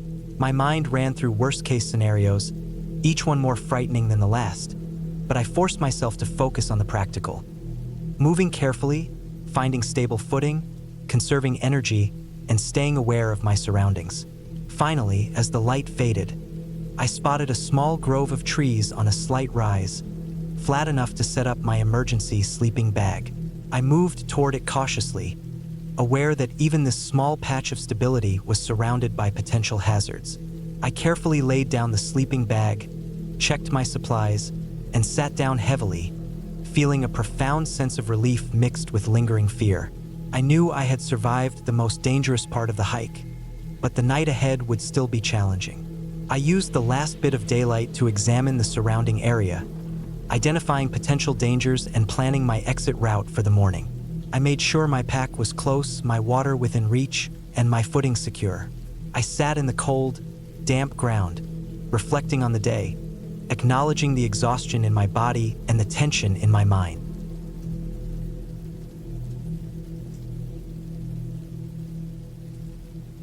I had been planning the hike for months. The trail was in a remote section of the Appalachian Mountains, a stretch that was rarely traveled, even in the peak of summer. My preparation had been meticulous. I had mapped out every mile using topographical maps, studied the trail reports for the past 5 years, and made sure my backpack was packed with enough water, food, and emergency supplies to last far longer than I would realistically need. I had left a detailed itinerary with my sister, explaining every segment of the journey, the times I expected to reach each landmark, and the route I would take to return. Despite all my planning, nothing could prepare me for the reality of being completely alone in a vast, untamed wilderness. I started my hike early in the morning, when the sun was just beginning to cast pale light over the ridges. The air was crisp, the smell of wet earth and pine heavy and sharp in my lungs. The first mile was deceptively easy. The trail was well marked and the incline gentle. Birds were already calling to each other, and I felt a sense of excitement, the kind that comes from knowing you are on the edge of something pure and unbroken. I moved slowly, deliberately, trying to absorb everything. The texture of the ground under my boots, the way the sunlight flickered through the canopy, the distant sound of water running over rocks in the valley below. As the day progressed, the trail began to narrow and grow steeper. Roots twisted across the path like gnarled fingers, and rocks jutted out unpredictably, forcing me to concentrate on each step. I kept my pace steady, stopping occasionally to drink water and check my map. Around midday, the forest grew denser. The sunlight that had danced lightly through the canopy was now reduced to thin streams that barely reached the ground. I felt the temperature drop slightly, even though it was mid-July, and I noted the sudden quiet. The birds had stopped calling, and even the usual rustle of small animals in the underbrush had ceased. It was the kind of silence that made the hair on the back of my neck rise. I pressed on, telling myself it was just the natural ebb and flow of wildlife, that I was imagining a threat where there was none. The trail was getting rougher, the incline steeper, and the path itself was becoming less distinguishable. I found myself relying more on landmarks than on the map, noting a particular bend in the river, a uniquely shaped tree, or a cluster of large boulders. Hours passed, and the sun began to lower in the sky. Shadows stretched longer between the trees, and the forest took on an unfamiliar, almost oppressive quality. I was still confident. I had a headlamp and extra batteries, but I could feel a creeping anxiety beginning to settle in my chest. Around late afternoon, I reached a ridge that offered a sweeping view of the valley below. The river cut through the land like a silver ribbon, and I could see the faint smoke of distant houses far beyond the trees. It was breathtaking, but I didn't linger long. My instinct told me that staying too long in exposed areas at dusk was dangerous. The trail beyond the ridge became narrower and rockier. I could hear the distant call of some unknown animal, though I could not identify it, and each snap of a twig beneath my boots made me startle slightly. I told myself it was just a deer or a squirrel, but the sound of movement was irregular, almost deliberate, like something was keeping pace with me at a distance. By the time I descended from the ridge, the sun had almost vanished behind the peaks. The forest was dark now, not the comforting dim of early evening, but the solid, heavy darkness that seems to press down from all sides. I turned on my headlamp and checked my supplies. Water was sufficient, food was enough, but I realized that I had misjudged the time it would take to reach the cabin I had planned to camp near. My map indicated that I was still several miles away, and the terrain ahead was treacherous. Steep, narrow paths with loose rocks and thick underbrush. As I continued, a growing unease settled over me. Every sound seemed amplified, the wind rustling through the trees, the occasional snap of a branch, the far-off splash of water. My steps slowed. I became hyper-aware of my surroundings, noting every shadow, every rustle, every irregularity in the path. Something didn't feel right. I had been hiking alone for hours, and yet it was as if I could feel another presence nearby. Not another hiker, not an animal I could recognize, but something else entirely. A pattern of movement that mirrored mine but always stayed just beyond clear view. I tried to rationalize it. The forest has a way of playing tricks on the mind. Low light, fatigue, and the isolation of being miles from any other person could easily make one feel as if they were being followed. I stopped to check my bearings, pulling out the map and tracing my route with a finger. My planned path should have taken me downhill toward a stream, then along a flatter trail that would eventually lead to a clearing where the cabin was located. According to my calculations, I had plenty of time to reach the clearing before nightfall, even at a cautious pace. I pressed on, but the trail became increasingly difficult to follow. Loose rocks threatened to slip under my boots, and the underbrush clawed at my legs with every step. Then, I noticed something that made my heart skip. The faint impression of footprints in the soft soil. Not animal tracks, not deer or bear, but human footprints. I froze. They were not recent. They had been partially obscured by leaves and the movement of the forest, but they were unmistakably there, leading in the same direction I was heading. A chill ran down my spine. Who could possibly be out here at this hour on this rough, remote trail? I debated turning back, but retracing my steps would mean navigating the trail in darkness for a longer stretch. I didn't have enough daylight left to do that safely. I told myself that maybe it was just someone who had hiked this trail earlier in the day and left tracks. Still, the sense of being observed was now undeniable. Every sound felt like it came from someone else. Every movement in the shadows seemed intentional. I kept moving, forcing myself to focus on the trail, my map, and my bearings, but the tension was becoming almost unbearable. My heart was pounding, my breath short and shallow, and the fatigue in my legs felt heavier with every step. As dusk fully descended, I reached a steep section where the trail wound around a cliffside. I moved slowly, placing each foot carefully to avoid slipping. The headlamp illuminated the path only a few feet ahead, leaving the rest of the forest in black shadow. I thought I saw movement just beyond the beam, a figure perhaps standing silently. I stopped abruptly, shining the light into the darkness, but there was nothing. My mind raced. I was exhausted, hungry, and tense. I knew that the darkness was making me paranoid, but the fear was real, physical, almost suffocating. Finally, after what felt like hours, I saw a faint glimmer ahead. It was the reflection of my headlamp off the metal roof of the cabin I had been aiming for. Relief washed over me in a wave so strong that I almost stumbled forward. The structure was small and rustic, clearly meant for temporary stays rather than long-term habitation.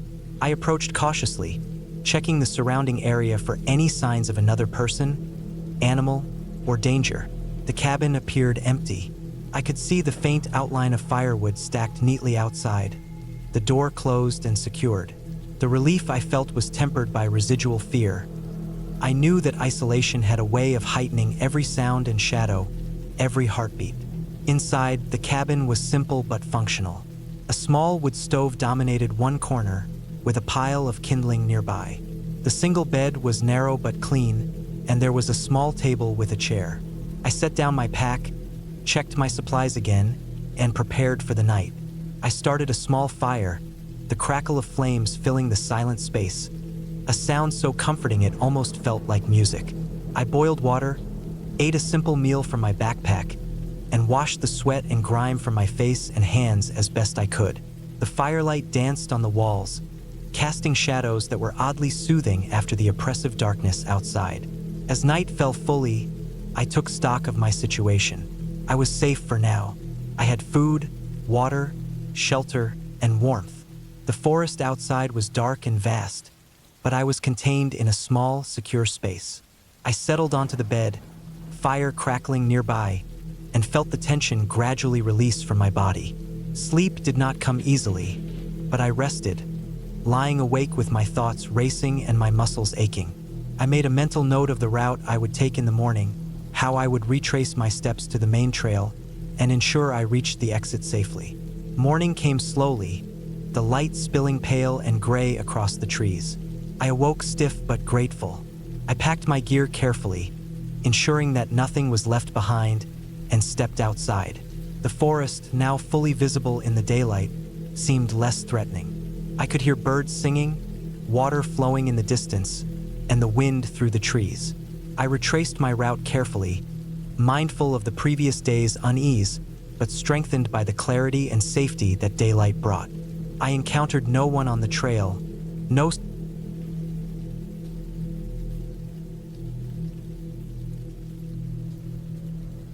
I had been planning this hike for months, ever since I first saw the trail map in a worn guidebook at a small bookstore downtown. It was a remote trail winding through the high mountains, rarely visited, almost forgotten. They said it was beautiful but dangerous if you weren't prepared. I liked the idea of testing myself, of being out there where no one would easily find me if something went wrong. I packed carefully, more carefully than usual, checking every item twice. I had a tent, a sleeping bag, enough food for 4 days, a small stove, water purification tablets, a first aid kit, and a map and compass.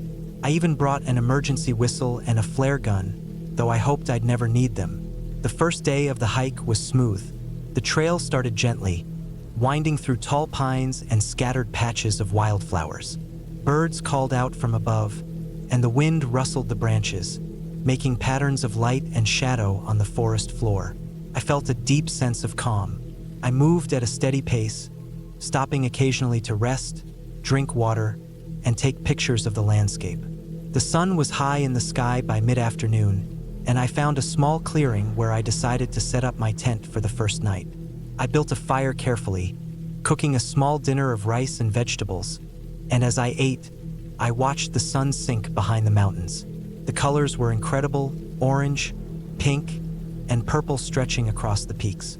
Night fell, and with it came a cold wind that made the tent shiver.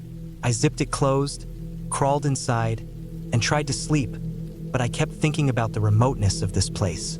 There was no cell signal, no one within miles. If anything happened, I would have to rely on myself. The thought was unsettling, but not enough to keep me from eventually drifting off. The second day was harder. The trail climbed steeply, the switchbacks testing my legs and lungs. Rocks and roots made footing tricky, and the sun was hotter than I expected. I drank steadily, careful not to let myself dehydrate. Around midday, I reached a stream and stopped to refill my water bottle and splash my face with cold water. The sound of the running water was soothing, but it also reminded me of how isolated I was. There was no other sound except the occasional bird or rustle of something moving in the brush. I pushed forward, determined to reach the higher ridge where the map said there was a small campsite. By late afternoon, I was exhausted. My legs ached, my back felt strained from the pack, and the sun was starting to dip behind the mountains again. I found a small flat area near some boulders and decided to make camp early. As I set up the tent and gathered firewood, I noticed something that made my stomach tighten. There were tracks around the clearing, deep and wide. At first, I thought they were bear tracks, but they were different, longer, heavier, almost human-like, but with strange claws at the edges. I stared at them for a long time, trying to convince myself they were just some animal I didn't know. But there were no other signs, no fur, no droppings, nothing. Just the tracks in a circular pattern, as if someone or something had walked around the area carefully. I finished setting up the tent, but sleep was impossible. Every sound in the dark forest made me tense. Branches snapping, leaves rustling, the distant calls of animals. It all felt closer, sharper. I checked my knife and flashlight again and again, lying awake for hours. Eventually, I fell into a restless doze, only to wake several times to the sound of something moving just outside the tent. Each time, I would hold my breath, straining to see through the small window, but there was nothing. The next morning, I was determined to keep moving. I packed quickly and set off along the trail. The tracks from the night before were gone, but the uneasy feeling stayed with me. The trail became narrower and more treacherous. Loose rocks made each step risky, and the steep cliffs alongside the path made one misstep potentially fatal. I moved slowly, constantly scanning the area around me.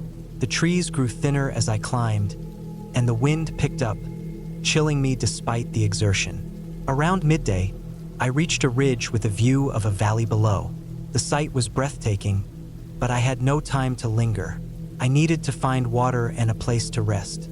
The map showed a small lake a few miles ahead. I pushed on, but the trail grew worse. Rocks larger and looser, sections washed out by past storms, and narrow ledges with sheer drops. My heart was racing more from fear than exertion now. As I rounded a bend, I noticed something that froze me. Ahead, partially hidden behind a cluster of boulders, were footprints in the dirt. Large, deep, spaced widely apart.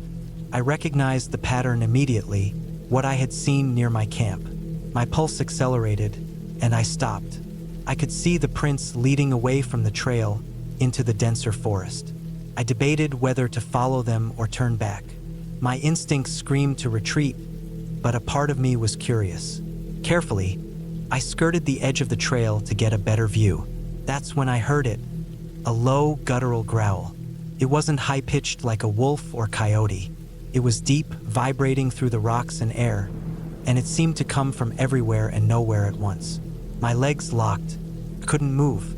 Another sound followed, a slow, deliberate cracking of twigs, like something massive walking through the underbrush. I gripped my knife tightly, heart pounding in my ears. The sound moved closer, circling me, always just out of sight. I realized I had made a critical mistake. I was on the ridge with cliffs on one side and dense forest on the other, and there was no easy escape. Every instinct screamed to run, but running could mean a misstep and falling. I tried to calm my breathing, remembering the survival tips I had read 100 times. Make yourself appear larger. Stay calm. Don't show fear. I raised my arms slowly, making myself as big as possible, even though I was shaking inside. The growling continued, and then I saw it. A massive creature stepping out from behind the rocks. Not quite bear, not quite human. Its fur dark and matted, its posture almost upright. My mind refused to categorize it. It moved deliberately, sniffing the air, circling slowly. I froze, terrified, unsure if it was intelligent or just hunting. I realized I had to get back to the trail, but I couldn't turn my back. I began to back up slowly, keeping my eyes on the creature. Every step was carefully placed on the narrow ridge, my feet scraping against loose stones. The thing didn't chase, but it followed, its eyes fixed on me. My heart was about to burst through my chest. Finally, I reached a point where the ridge sloped down slightly, allowing me to scramble onto a small, safer path I had passed earlier. I ran carefully but as fast as I could manage without falling. The creature didn't pursue aggressively, but the growling followed for what felt like hours, echoing through the valley. I didn't stop until I reached a wider trail lower down, where I could see signs of human presence. Litter, footprints, and eventually a faint trail of other hikers. By the time I reached a ranger station a few hours later, I was exhausted, shaking, dehydrated, and nearly in shock. The rangers looked at me with concern as I described what I had seen. They told me that the area was known for wildlife, including large bears, but no one had ever reported anything quite like what I described. They advised me to stick to marked trails and never hike alone in that area again. I spent the night at the ranger station, unable to sleep. Every noise reminded me of the growl, the smell of the forest, the tension of the ridge. I realized I had been lucky, not just with my equipment or planning, but with timing, my cautious movements, and perhaps sheer chance. I had faced something I didn't understand, something massive and dangerous, and I had survived. The next day, I packed up and hiked out, sticking strictly to marked trails, never venturing off. I felt a deep respect for the wilderness now, more intense than I had before. It was beautiful, yes, but also merciless, and the line between safety and disaster was thinner than I had ever realized. When I finally reached my car at the trailhead, I collapsed into the seat, exhausted but alive. I looked back at the mountains, trying to comprehend everything that had happened. I knew I would return to hiking someday, but I would never forget the ridge, the growl, the feeling of being hunted. It was a lesson in humility and caution, a reminder that the wilderness is not a playground. It is a world where even small mistakes can have life or death consequences. I drove home slowly, still shaken but profoundly aware of my own limits. I had survived, yes, but the memory of that ridge, the tracks, and the low growl would stay with me forever. Every shadow in my room at home now reminded me of the mountains, and every wind against the window whispered of that unseen presence. I had walked into the wilderness seeking adventure, and I had found fear, and more importantly, the respect that comes with surviving it.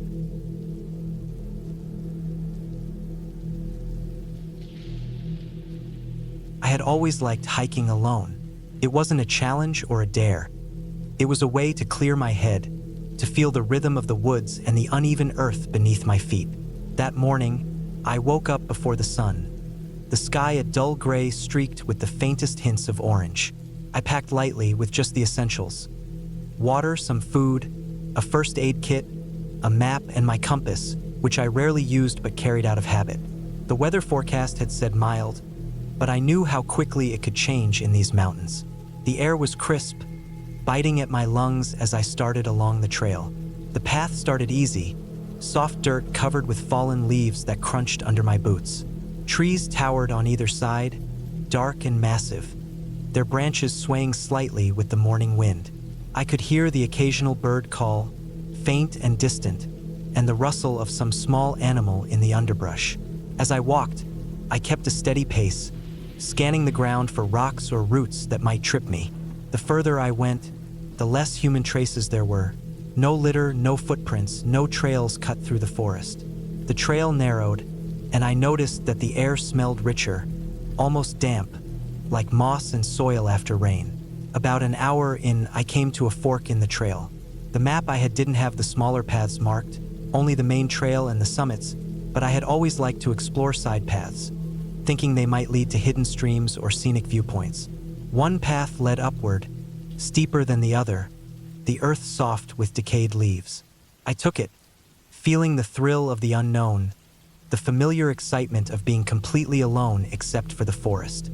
The climb was gradual at first, then sharper, and soon I was breathing heavier, my legs burning slightly from exertion. The sound of the wind picking through the trees was louder here, and the shadows were longer, stretching across the trail in strange shapes.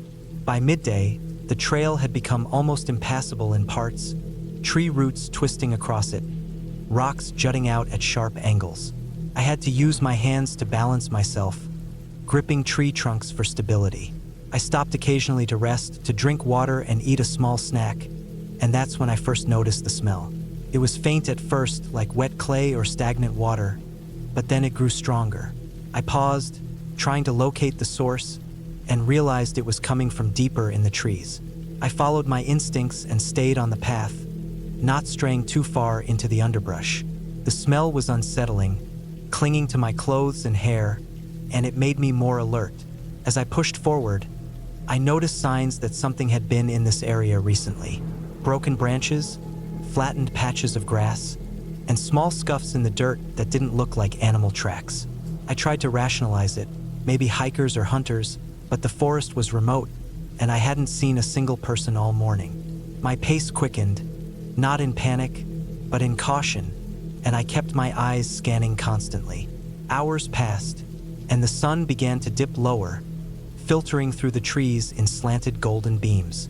I reached a small clearing that opened up to a rocky outcrop. The view was breathtaking, valleys stretched out below, the mountains in the distance fading into blue haze. I sat on a flat rock, taking it all in, feeling my heart rate slow a little. But even in this serene moment, I felt uneasy. There was something about the silence that wasn't normal. It wasn't peaceful. It felt like the forest was watching, waiting. I decided it was time to turn back. The trail I had taken was rough, and I knew I would need enough daylight to navigate safely. I took a deep breath and headed down the path, trying to retrace my steps. That's when I realized I had lost the markers I usually relied on. Broken branches, scratches on trees, and small rock piles that helped indicate the trail were gone or obscured. Panic started to rise, subtle at first, but it grew steadily. I stopped, took out my map and compass, and tried to get my bearings, but the dense forest blocked my view, and the trail had become indistinguishable from the surrounding wilderness. Hours turned into an anxious struggle. Every rustle in the underbrush made me flinch. Sunlight dwindled, and shadows lengthened unnaturally. I tried to move cautiously, keeping my ears open for the sound of distant water or a familiar marker, but the forest was alive with noises that didn't help. Somewhere, a branch snapped sharply, making me freeze in place, my stomach twisting. I convinced myself it was an animal, but I couldn't see anything. I knew I had to keep moving or risk getting stuck overnight without shelter. By evening, I realized that my sense of direction had failed me completely. The forest now felt suffocating, the trees closing in, the air heavy and still. My water was low, and I had only eaten a small portion of my snacks, which made me dizzy and lightheaded. I found a small patch of dry ground to rest on, leaning against a tree, trying to gather my strength. The sky above was fading fast, deepening to purple and gray. Darkness was coming, and with it, the real danger of being lost without light. I started thinking logically, recalling survival tips I had read countless times. I needed to find water, food, or a way to make myself visible if someone came looking. I decided to follow a small dip in the terrain that could lead to a stream, reasoning that water sources were common in these areas and might also lead to a trail or clearing. Step by step, I moved carefully, listening intently, feeling my heart pound. The forest seemed to shrink around me, every shadow long and threatening, every sound magnified. Eventually, I stumbled upon a narrow stream, its water clear but cold.